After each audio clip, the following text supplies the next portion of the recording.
So, for you and Don. All right, I'll do a little MC piece. Let me get to your left, and then I'll just slide on out. How's that? Okay, There you so- go. All right. Are we ready to go? Yeah.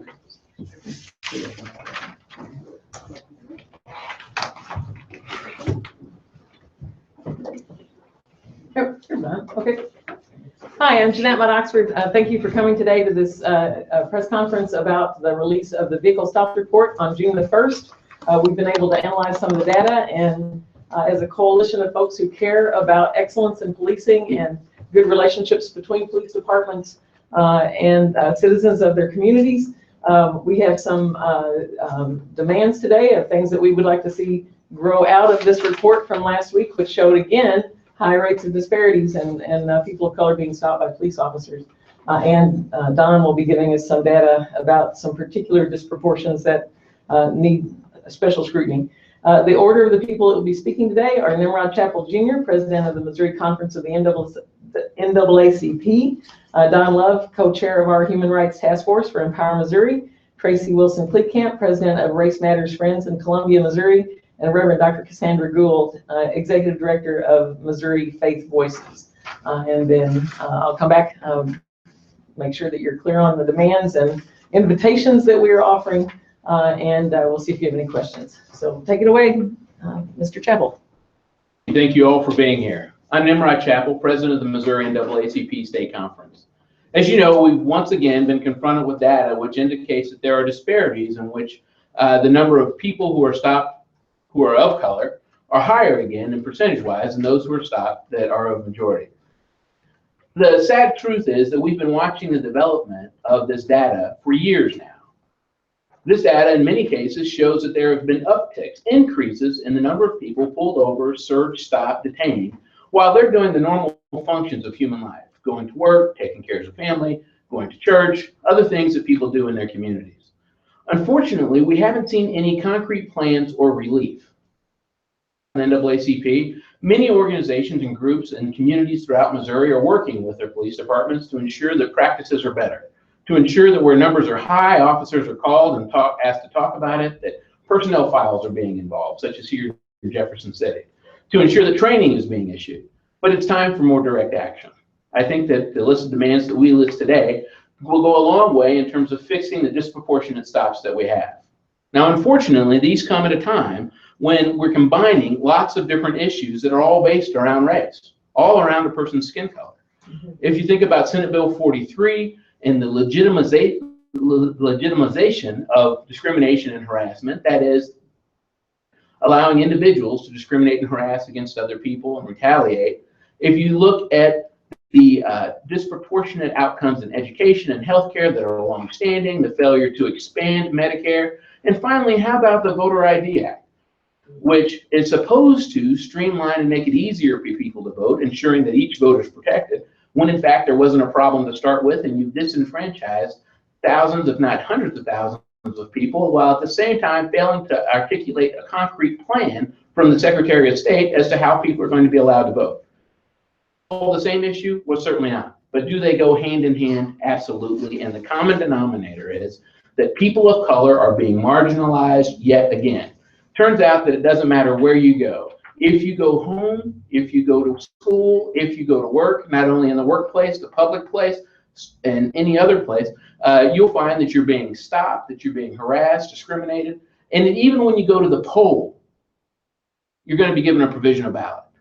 This is inappropriate, it's fundamentally unfair, and on behalf of Missouri NAACP, I think that it's high time that we articulated some demands in a way that will allow some outcomes that make sense for reasonable human beings. So it's a real pleasure to be here, and I thank you for coming. It's a moral outrage that we have to, in 2017, still deal with being stopped, no matter where you go, simply because of what you look like. Leave early. Do you want to take any questions that folks have? That'd be great if you'd allow me. It's a child care issue that people have to go quickly. So Yeah. do you have a question for Rod? Go ahead. Yeah. You mentioned, you very quickly just mentioned the number of a Senate bill. Which one was that? Senate Bill 43, Harry Romine's Jim Crow bill, which legalizes discrimination and harassment and retaliation and eliminates whistleblower claims. It prevents people from holding accountable those who harass, discriminate, or retaliate against them on the basis of age, race, religion, a number of other factors. Specific demands would you like to see the agencies? Absolutely, and I think that, to be quite honest, it's coming here in just a moment, if you don't mind, I'm sorry. No, that's okay. I'll rely on that.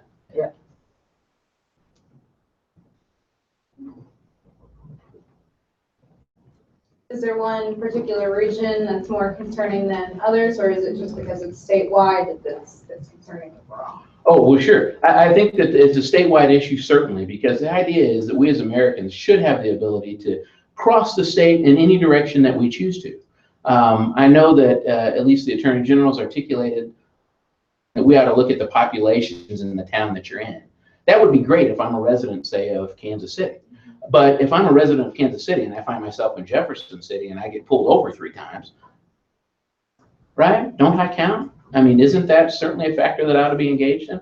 And so I don't think that we can exclude who I am from the analysis just by reason of where I live. So I think making sure that we have more accurate collection of data, and that data be able to be analyzed in a way that shows the disparity in the stops, the searches, and a number of other factors, and that we use the data responsibly. Exclude a section. All right, thank you. We'll have Don talk a little bit about what we do with the data. There are ways to massage it after we retrieve it from the Attorney General's office that helps us It seemed like an hour. see some deeper implications of what's in it. Conclusion about data is appropriate for what I'm going to talk about. Since 2009, when we had a national expert on policing come and speak across the state on best practices, we've been looking at the vehicle stop report closely. He recommended that we look at consent searches because consent searches involve a high degree of discretion on the part of officers. They generally don't where something dangerous is going on. And one of the key things here is it's possible to measure disproportions based on the proportions of groups. So you've got a firm benchmark that doesn't have to be estimated that you can use to tell if there's a disproportion there. One of the great weaknesses of the vehicle stop report as it's been set up is that it relies on estimates of group driver proportions based on census data. It simply isn't accurate enough to give dependable conclusions, especially if an agency, if a jurisdiction has a lot of drivers coming from another area with a different proportion of residents. For instance, Clayton in St. Louis County has a fairly low African-American population. It gets an influx of people from the city that's higher proportionally African-American. So they generally look worse than they should. Because the benchmarks used aren't accurate enough. But it's just as easy for it to go the other way. A community with a higher African-American proportion having an influx of white drivers. So it appears that those things aren't as bad as they actually are. But if you look at, well, 2 things. Either you can come up with better estimates of group driver proportions. It's just not easy to do for every one of the 600 agencies in the state. You'd have to work at it to come up with better ones. It can be done. Is it worth the money? Well, somebody's going to have to decide. The proposal in the reform legislation, 4th Amendment Affirmation Act, is that if an agency, if a community thinks that the proportions used by the AG and the VSR aren't accurate, they can, if they have the approval of a community partnership group, propose better ones, and if they make a good case for the better ones, and it does have community support within the jurisdiction, the Attorney General would then issue an alternative report that would be more accurate. To get at the firm benchmarks, which I brought up initially with the consent searches and using the group proportions of drivers who have been stopped. Then there's no estimating it. You know the proportions of each group that were stopped. In a post-stop situation, the officer has been face-to-face with the person, so there's no question that the officer knows who he's dealing with. The officer has made a decision about how to classify this person within the options given by the vehicle stop a clear indication there. We get the complete data set from the Attorney General. We put that in a spreadsheet that we make available to everyone. So you can see by looking at the spreadsheet what's going on in each one of the 600 agencies. You can look specifically at the consent searches. You can use the formulas in the spreadsheet to determine what the proportions are. And those can be sorted. And the main thing I'm going to give you as examples today is what this looks like when you do that. These things will be available to you people who are looking online, and so you can study them later. The first thing I did was I looked at consent searches, and I wanted to look at agencies that have enough searches going on that a pattern can be documented. If they have 2 or 3 consent searches, you just don't get enough to go on. So I said, well, let's look at all the agencies that have at least 30 consent searches. I thought, well, let's look at the agencies that have low disproportions, so we can see what agencies are doing pretty well with this stuff. The one motivation for doing this is that statewide the disproportions have gone down. In 2009, black drivers were affected at a rate 1.45 times that of white drivers. It was down in 2015, and again, another notch down this year. African American drivers are affected at a rate 1.10 times that of white drivers. So it's getting pretty close to 1-to-1 statewide as a whole. And a lot of agencies have even lower disproportions. And some of them are big agencies. We're in Jeff City, and Jeff City is one of these. In fact, Jeff City officers conducted 100 consent searches, and African Americans were less affected by them than white drivers. Maybe that should be looked at. But at least they've gotten over the singling out black drivers to be suspicious of. Hazelwood is low. Florissant is an agency that I think is generally well run based on what I see in the figures. Black drivers are affected at a rate half that of white drivers. So if there is a problem with being biased against black drivers, officers in a number of these communities have fought back against that and are doing a pretty good job. So we can say that there's some improvements verified by the data, but we can also see there are a lot of situations where improvements are needed. First, I sorted agencies with a fair number of consent searches and looked for the lowest ones. I also sorted the data to look at agencies with the highest consent searches.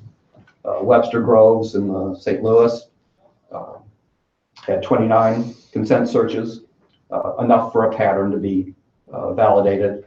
African American drivers were affected at a rate 8 times that of white drivers.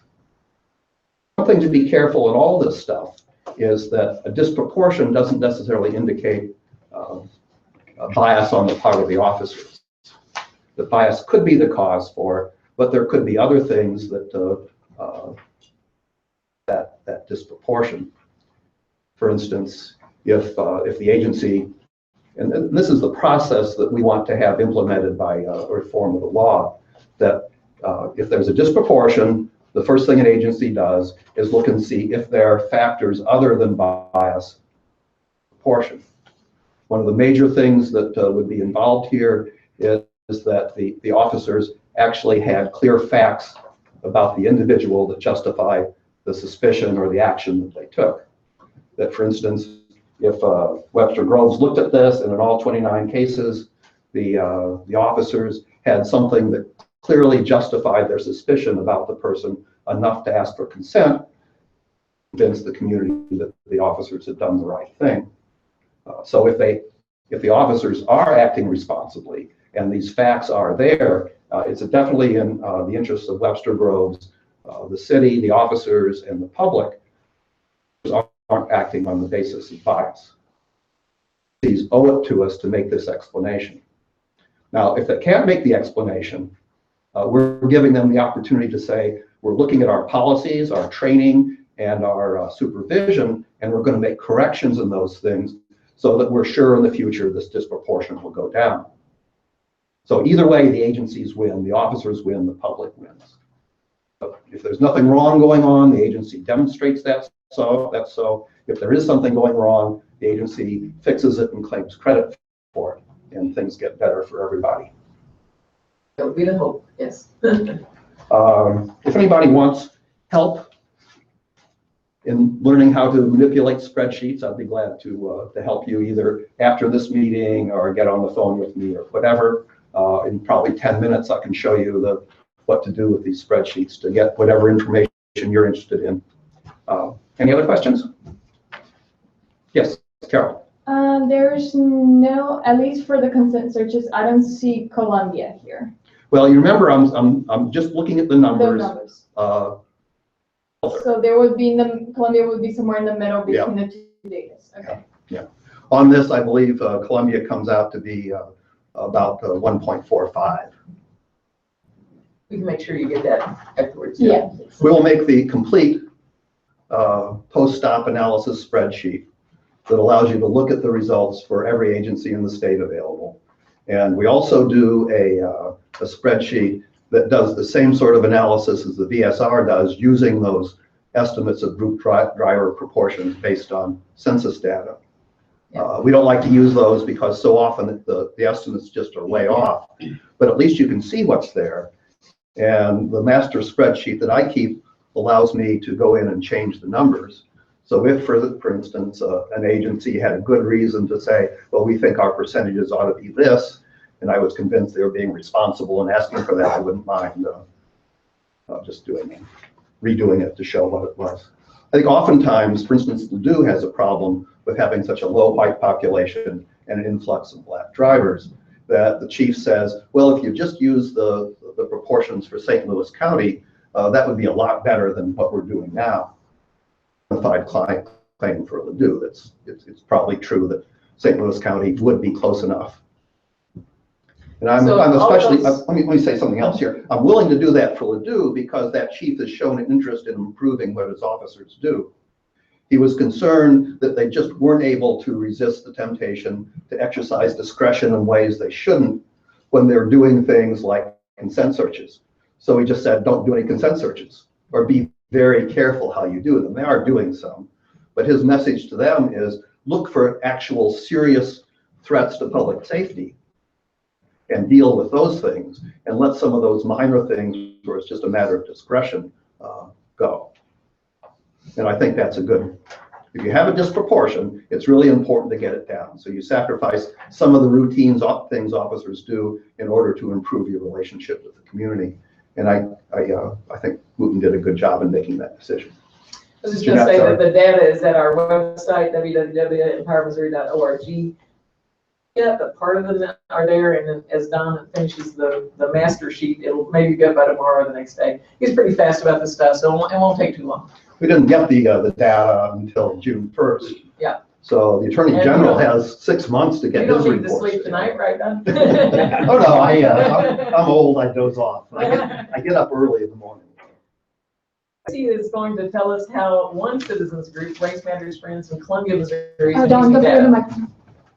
Actually, I do have one more question for you. Okay. So are you not as worried about the disparity index as you are with the consent and search? And I'm just thinking right now, because in the Lake area especially, we saw some very high numbers in terms of that disparity index as they relate to black drivers. Is that? Are you thinking of disparity index as Yes. opposed to ratios of disparity? Yeah, so just the disparity index is what I'm. Well, we think the disparity index is a poor measure Okay. of disproportion. Okay. In lots of situations, it's misleading. Mhm. The executive summary itself says to divide the minority disparity index by the white disparity index. Mhm. So you get the information in the form we prefer, which is minority drivers are affected at a rate X times white drivers. That's a lot easier to understand. It's less likely to be misunderstood. there is some value to it, but it's pretty obscure. You've got to be looking for something pretty unusual in the data that isn't really necessary to see in the first place in order to think the disparity index is a better choice. So we'd be glad to help dig into the Yeah, lake I mean, lake numbers with you. yeah, I'm just thinking off the top of my head right now, Lake Ozark has a disparity index of 12. Pretty, For black drivers. for black drivers. And Morgan County is at a 7, Camden County is at like a 6, where they're high. Yeah, well, the ratios of disparity are also going to be high. Yeah. The situations where the disparity indexes are misleading are where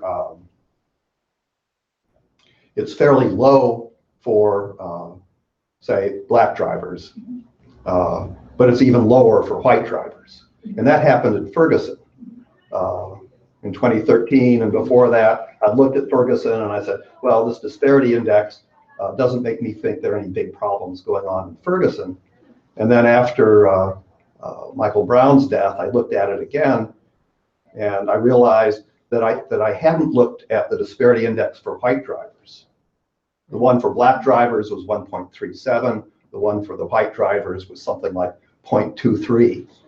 And if you divide that out, it ended up being that the black drivers are affected at a rate 3.6 times that of, I'm kind of fudging on the numbers, but that's the right range of them. And that is high enough to make me think that agency has some problems. Control officers, if officers can't control their implicit biases when they're conducting consent searches, they're going to have troubles in every other situation they encounter people with. And in the situations that involve use of force, things could go drastically wrong. So we can't fix the use of force by looking at the traffic data and consent searches, but at least we can see that agency is in need of fixing its policies, its supervision and training, and hold them accountable for doing that. We get them moving in the right direction, and hopefully, eventually, they will get under control too. Okay? Good question. So why are or are you also concerned with searches that have a very like discretion-based, like voter-based searches? Do you also look at those when concerned? Yeah. Some of them have more things going on, or more difficult to analyze, and really requires more effort on the agency's part to explain what's going on. We pick the things that are simplest to look at, and those are the consent searches, drug dog alert searches, reasonable suspicion weapon searches, and we think resisting arrest situations are a good indicator too. Officers aren't really exercising discretion, but what they do can play such a big role. De-escalating a situation, especially when it involves cultural differences, then unfortunate things can happen. Anger can get out of control. We'll just follow through on that first, and then I'll come back to the drug order. So in a resisting arrest situation, if an agency has a high disproportion, we think it ought to look at usually aren't that many of them. The chief, the agency should look at each incident and see if there was a possibility of the officer de-escalating that. And if the agency can say, yes, there were alternative factors other than bias that explain this, then they communicate that with the public. And we're still sorry the resisting arrest events happen, but it means that it wasn't caused by the officer at any rate. We did this, I mentioned to the chief in Joplin last year that he had a high ratio of disparity for resisting arrest situations. There were only 10 or 12 of them for black drivers, and he reviewed them and he said in almost all of them, the driver was fleeing a convenience store robbery or something like that. So it was a situation where the officer would have marked it off as being resisting arrest. The officer had no chance to de-escalate that.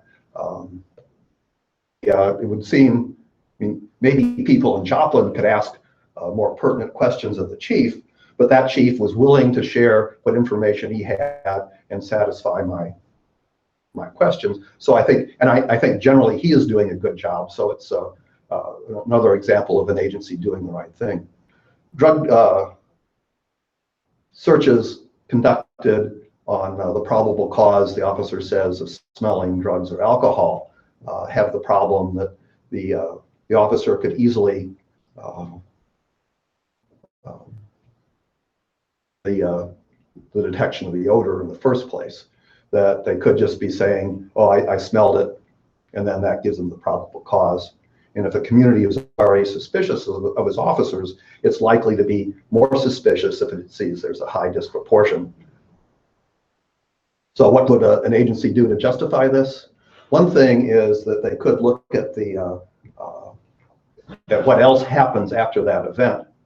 If indeed the person does, they give a field sobriety test, and the person doesn't pass it, and then they give the breathalyzer test, and the person is shown to be under the influence, then that certainly validates the officer's claim of alcohol or smell. Also, if they do a search and they find that there's an open container of alcohol, and that validates it. But when they look at the situations, they find there isn't a large enough number of those cases where there are facts that drugs and alcohol were actually involved in that situation, then it would appear as though bias must have somehow been in there, and those officers need, again, better policies to direct them, better supervising to keep them online, and training to make sure they know how to respect people's rights. Yeah, with these, Michael. you may not know this off the top of your head, but with the consent searches, did the hit rate that they came back at justify it in any way, justify the disparity? Well, one of the problems with this report is it doesn't give hit rates for each type of search. Overall hit rate for all the searches really doesn't help, because a lot of those searches take place in situations where the officer doesn't expect to find anything.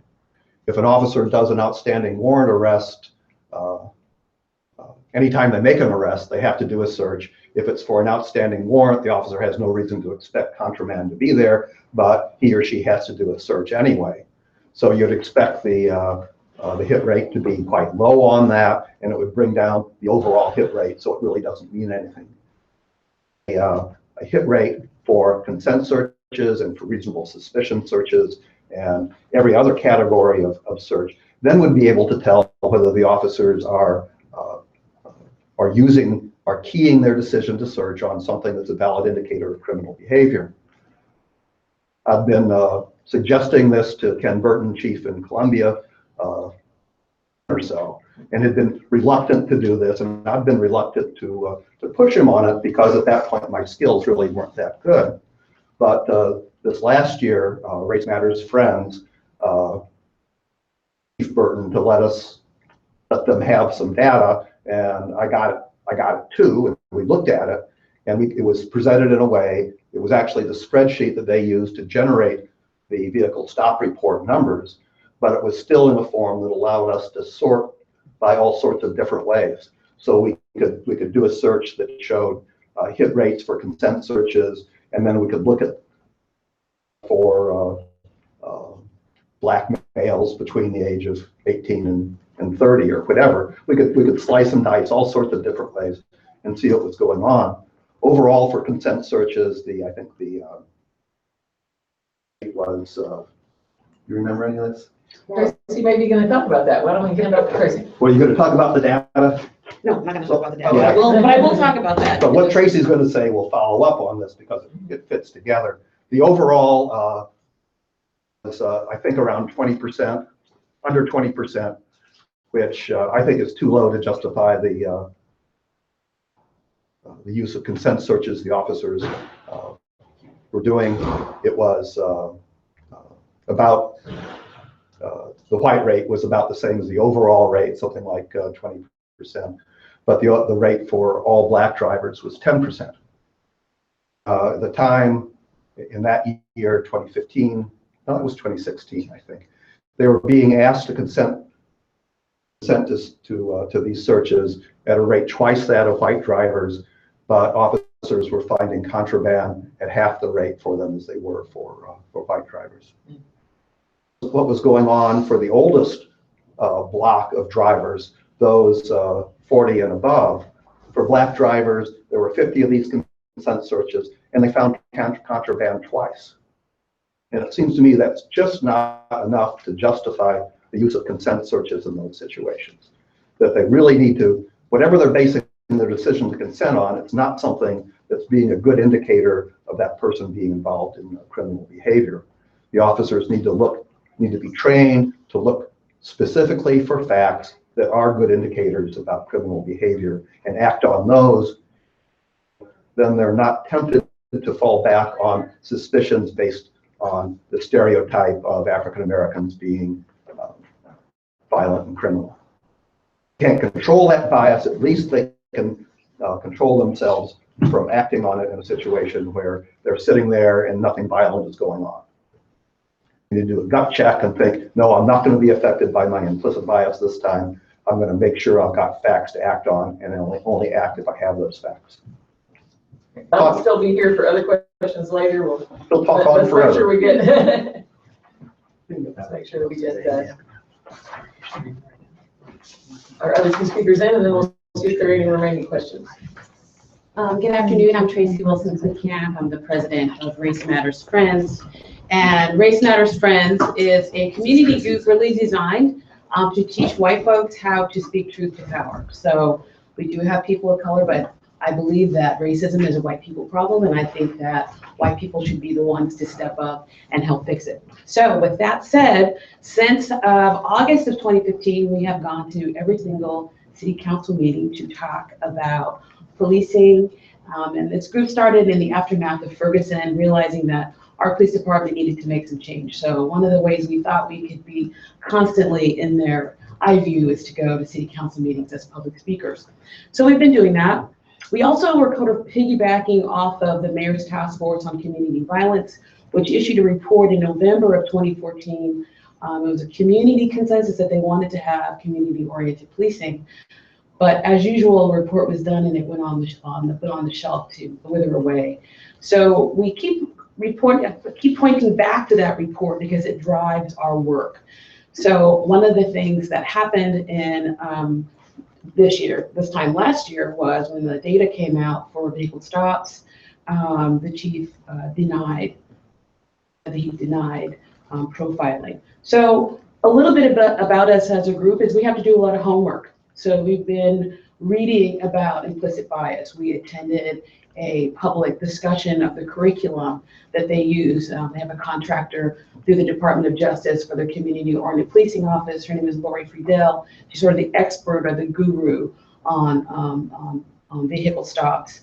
We didn't like the curriculum. We gave it an F, and we gave it an F because they use negative stereotypes to teach about implicit bias, and therefore they are basically,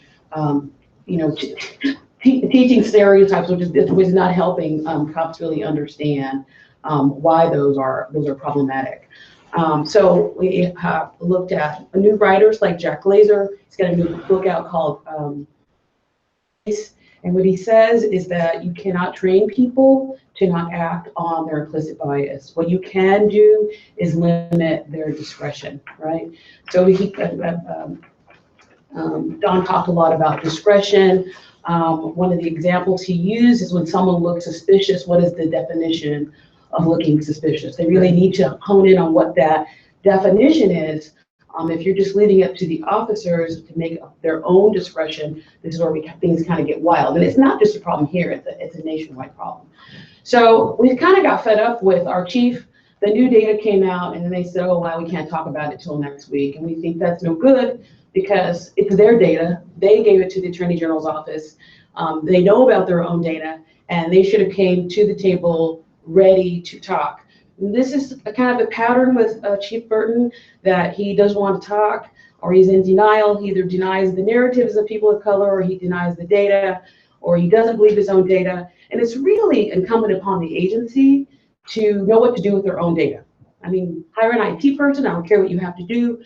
They get $55 million of our general fund. We only spend $100,000 on health and human services.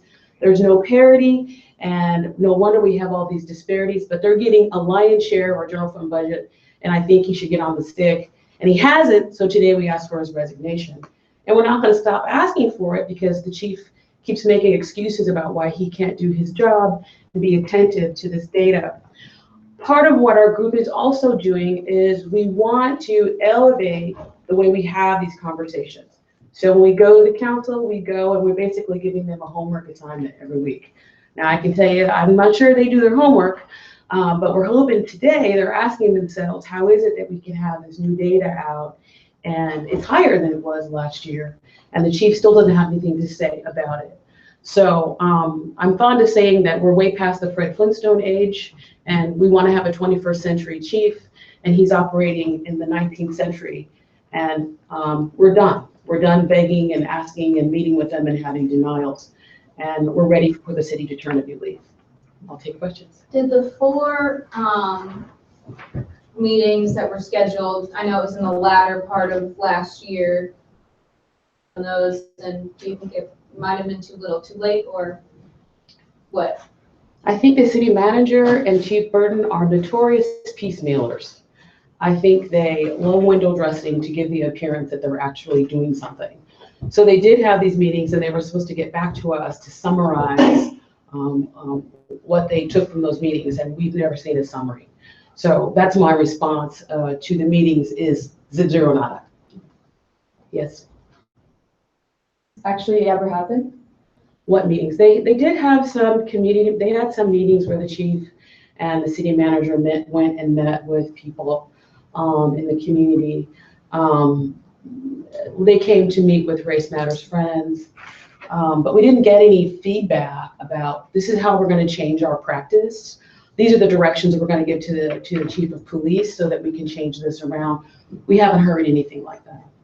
Yes, sir.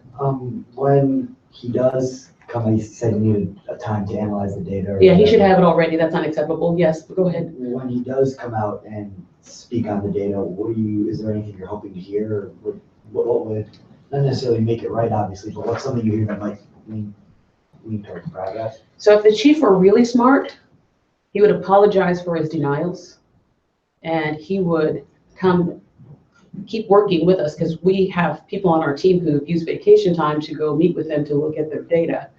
So I'm hoping that he's gonna maybe get wise. I'm not, I think that would be dreaming, and actually do the work, which is we have a data problem, we may have a practice problem, and this is how we plan to fix it. I don't want to see him come take out pieces of his data and try to make excuses, because we're not interested in that. So far, he's not been able to do that. He's not been able to step up to the microphone and say, it looks like we may have a practice problem. Our data is problematic. Here's what we're going to do. Just 6 weeks ago, we met with him, and he said, yeah, I still don't believe our data. I don't know how you respond to a chief who doesn't believe his own data. It's really, I'm gobsmacked about it. But anyway, yes, other question? So with the University of Missouri, I mean, kind of such a big part of Columbia, how do you feel like events at the university last year really affected the day at all, or do you think that's kind of independent of the police department with considered student 1950? So the issues about race have always been there. They're in every aspect of our life, right, in our society. Unfortunately, people at the University of Missouri who are in charge have kind of a tin ear like Chief Burton. So they maybe think magically this is going to go away. We don't pay attention to them to do anything. And so it took students, as our history shows, to elevate the conversation for them to pay attention. Right now, I would think it'd be it's very bad PR to have the enrollment down, the cuts, and to have a disparity rate that's 3 times that for white people in Columbia. So I would think that they could add 2 and 2 together and think, wow, we have a problem here. What's our plan? But we haven't heard that yet. So the university and the city are the same. It's like the body. When you do one thing bad to one part of the body, it affects the whole body because it's all part of the same body. So we are the university, and the university is us, and this realm sucks. That's pretty much the long and short of it. Yes. No, I was gonna ask if you guys heard anything from the university recently, but you decided that. No, not really. No, I mean, we have lots of collaborators on campus in terms of people who really have an interest in seeing the city and the university really truly embrace inclusion. For us, we've been campaigning for the police department to embrace a philosophy of community-oriented policing. And the reason that's important is the core value in community-oriented policing is the liberty of democracy, which is where shared governance, where you work with the community. And police are, paramilitary, authoritarian bodies. So we're really asking them to transform themselves in a huge way. But we think that's the way that you save lives and you build trust with the community. And that's been a really hard part for the chief to embrace. He keeps saying, well, we need 50 more officers. Well, the truth is 50 more officers, that's a lot of money, but it doesn't fix the toxic culture that you have in your department. It doesn't fix your racial profiling, and it doesn't fix your denials. So it's sort of an additive red herring that, means nothing. And we're not going to support giving them money if they're not going to come to the table and give us anything. Any other questions? We'll have one more chance. All right, thank you very much. Reverend Dr. Gold.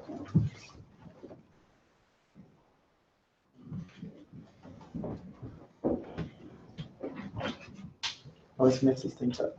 So again, I am Pastor Cassandra Gould. I have the great privilege of pastoring the oldest African-American entity in Jefferson City, Quinn Chapel AME Church. I'm also the executive director of Missouri Faith Voices, which is a faith-based grassroots organization that has across Missouri, St. Louis, Kansas City, Columbia, Jefferson City, Springfield, and some more coming soon. And so I was thinking about, as I prepared for this, I have been the executive director of Missouri Faith Voices since June 1st of 2015. And so my very first task, analyze this data then. And I was aware of it prior to then. And I think the first thing I did was, I think that the press conference that year I hosted at my church. And so it is very frustrating and disheartening that this report, I think this is the 16th or 17th year of this report, 17th year, and there is no change. Dr. King said the moral arc of the universe is long and bends toward justice, and in Missouri it's short, and it bends in the opposite direction toward injustice, particularly for people of color.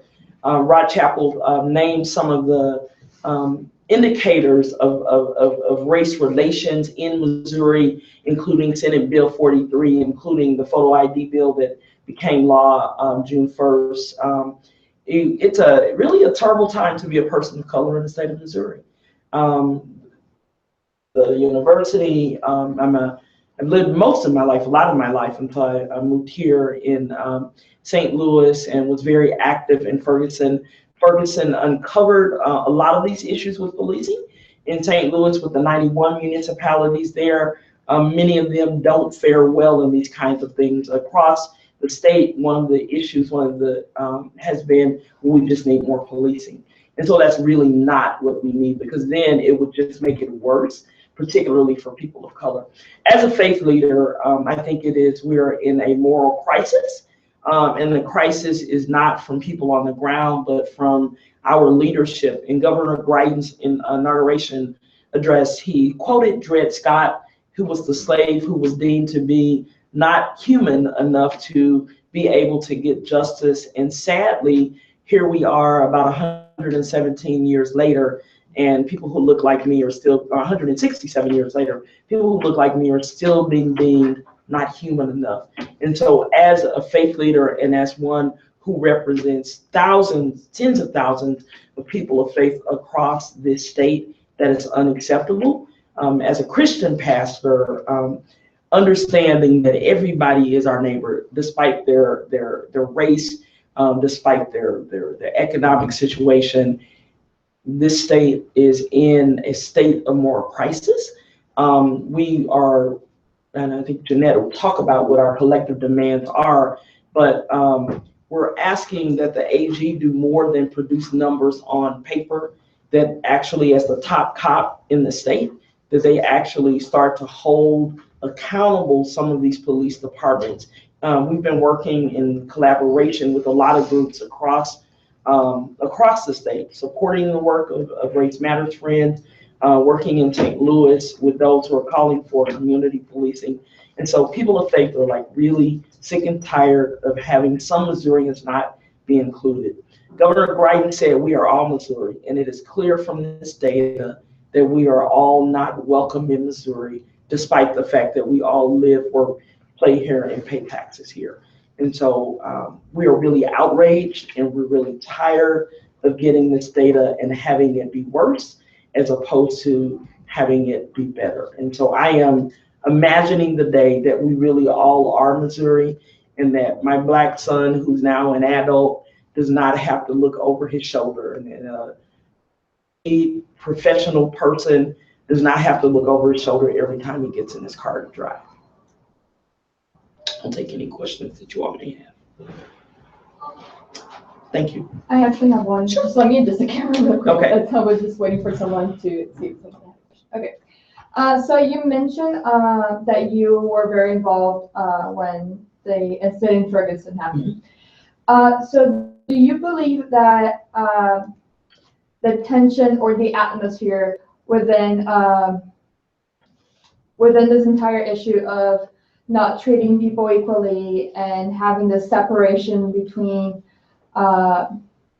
races still like rising, or do you think it's? Oh, I think it's rising. I think it's something collectively in this country we have not dealt with, and certainly in Missouri we have not dealt with. Across the state and across the country in a couple of weeks on normally the weekend of June 19th, and even here in Jefferson City, people of color will be celebrating Juneteenth. And often we talk about Texas being the last state to inform slaves of their freedom. Missouri was the next to last state. And we were not free until Union soldiers had to come and like physically remove a governor. And so I think that it is something, in fact, I think some of these things are what I call Ferguson backlash. There, people of color stand in the street for hundreds of days and demand to be fully human or fully Missourians. And so some of what we get from our legislators, some of what we get from police departments are backlash of that. And so I think we are at a racial crisis, particularly in the state. And something has to change, and it cannot keep changing on the back and on the bodies of Black men and women. Yes, go ahead.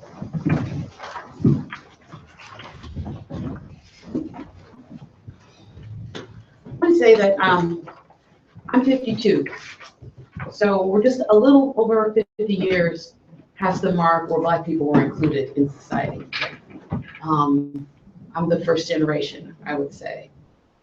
Segregation, my mom lived in segregation. And my dad told me recently that people don't understand that Black people were literally excluded from everything. So in 50 years, you can't get a home run when you were way, way, way far away from the plate. So this idea that the problems that we have with race would somehow magically be gone when we've had a few hundred years of inculcating these very deep-seated beliefs, and the police are very integral. The police were part and parcel to how people were oppressed and controlled and exploited. And unfortunately, when police are trained, they're not trained about their own history, right? They're operating sort of in an educational and informational vacuum about who they are and what they've represented in the past. So if our police institutions were to get wise and to be effective and build trust, hopefully Post one day will think about their curriculum. Curriculum may in part be responsible for, reenacting these ideas we have about race in their practices. So what's going on at University of Missouri, where they only allow Black people to go to their campus in the 1950s, it's not that long ago, right? It's really just a short bit of time. So this, like, people keep asking, like, we keep, do you think this is still a problem? Well, hell yeah, it's still a problem. It never stopped being a problem. I mean, we have 16% unemployment in Columbia, right? It's not because it's Black people's fault. If you have a society where you exclude people, you don't invest in their neighborhoods, they can't go to school, they can't get loans, they can't get affordable housing, they're not going to get up to bat and get a home run, right? That's just not going to happen. And so part of our conversation that's dysfunctional is we don't talk about history and the facts in a real way. We have sort of made up fantasy stuff, talk about sports, talk about all these other things, but we don't talk about how our systems perpetuate inequity. And until we look at policing with really truthful eyes about why policing operates, it's a paramilitary operation. We need to get real about what policing is. The reason we want community policing is we don't want a paramilitary operation. I don't want my cops having a tank and wearing military gear. I think that's crap, right? We're human beings. But unless we as people say we don't want to have that kind of policing, it's not going to change. So that's been our message for Race Matters, is we want to tell you what kind of policing what we want. We want you to meet us halfway because we pay your asses, right? Pretty simple.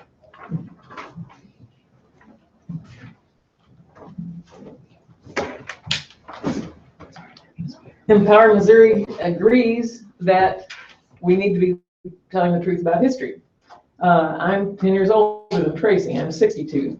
I grew up in a rural white county where I was told never go to the city, you'll get on the wrong street and the black people will kill you. When I moved to Webster Groves, which still has very high disparities around stops, to go to Eden Theological Seminary, I discovered that my black classmates were being stopped by the police on a regular basis when they came to class at the Eden Seminary. So I can say that those numbers have been suspicious for for a couple of decades there in Webster Groves where I went to seminary. I learned finally, because I had the chance to interact with people of color, that I've been told a whole batch of lies. But as Tracy said at the beginning, racism is a system that gives me privilege and gives me perks and things, stuff and things that I did not earn. It ascribes to me innocence. I do not have to prove. I'm innocent until proven guilty instead of guilty until proven innocent. That's how the system has been working.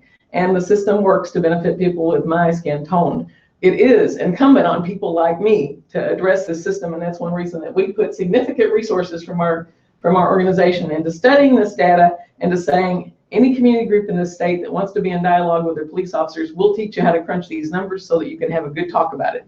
We feel that that's our responsibility, not because we're an all-white organization. We aren't significant. I think 40% of our board of directors are people of color, but I am a white director of this organization, and I think that puts a special duty on me to be a leader against the disproportionate, the oppression of our society and the way that it advantages some and disadvantages others. So that's the mutual invitation that we have, is that we invite community groups that want to be in dialogue, community and police. We'll help you look at your data and improve your data collection. And you can look at how to make things better in your community. That's good for both the community members who, as Reverend Dr. Gould said, her son has to worry when he drives a car. People are not safe. There are so many instances that we can cite of people that died unnecessarily because of how things are right now. Community members are safer, but so are police officers. And police officers are members of our family. I have a nephew who's a police officer. I want him to be safe. I want his kids to grow up with a dad. And if the community trusts him, my nephew Eric has a better chance of survival. That's a good thing. So let's have that dialogue, and let's make policing better for everybody. That means looking at the numbers honestly and saying why some of these disproportions are there. Our other mutual calls, and these are demands, are we want the General Assembly to take up and pass the Fourth Amendment Affirmation Act early in the 2018 legislative session and for Governor Greitens to sign it. That's a demand that we agreed on, those of us here today, and ACLU agrees with that as well. They couldn't send someone to be with us today. NAACP, Empower Missouri, Race Matters Friends, Missouri Faith Voices, and ACLU all call for the passage of the Fourth Amendment Affirmation Act that was sponsored by Representative Sean McDogan and Representative Paul Kurtman, who are Republicans, and by Senator Jamila Nasheed, a Democrat, in this most recent legislative session. We also think that there are parts of it that Attorney General Hawley could go ahead and implement without legislative authorities, and some kinds of improvement that he could just ask for in the collection of the data for the next year.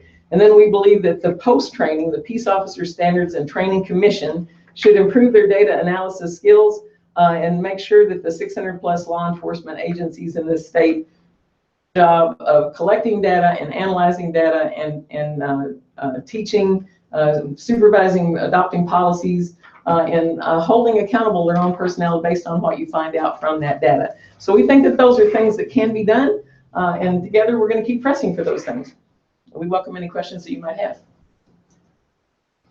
What's the communication been like between the Department of Public Safety and the Attorney General's office and your groups?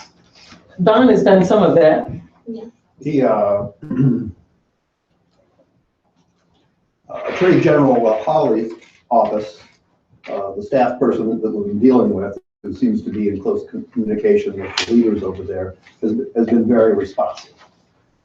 The sorts of ideas we have about improving data collection and analysis. We're just beginning to talk about this stuff. We're coming up at it from decidedly different perspectives. Most of us are pretty doggone liberal, and Attorney General Hawley is pretty doggone conservative. But this is the sort of thing that we can have agreement on. There's no reason why small government can't be a fair government. There's no reason why government can't take care of those instances in which people are unfairly deprived of what they should have. Attorney General. This is something that goes past those divisions. Attorney General Hawley did issue a very strong statement in his executive summary that racial profiling undermines the rule of law, and that is utterly true. The Peace Officers Standards and Training Commission is part of the executive branch, and I haven't had any contact with the executive branch since the new governor's come in. But a lot of the people that are at post are still at post. The commissioners that serve on post are still there until their terms expire, and that group has been supportive of making improvements that will make for officers and for community members. We've given them a long list, and we'll continue to be in dialogue with them, yes. Just this last year, they proposed changes in the standards that are required of officers, which are beneficial. And we're hoping that we'll continue to move that way.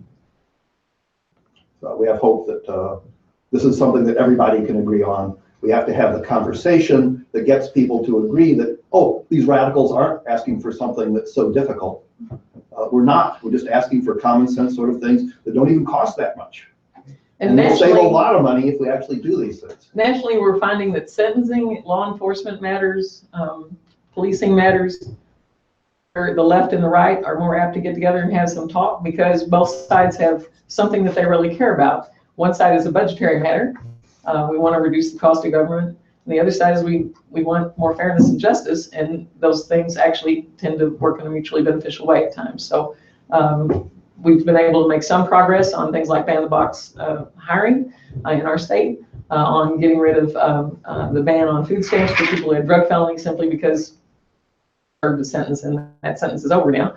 So we're moving somewhat in the right direction. We were able to get a bill out of committee this year to end mandatory minimums, which is definitely a racial disparity issue. And we hope that that bill passes next year. What sort of recourse do you have if they brush the demands aside or don't take full action? Is there anything that you, as a group, intend to do if these demands aren't taken seriously or don't go into place?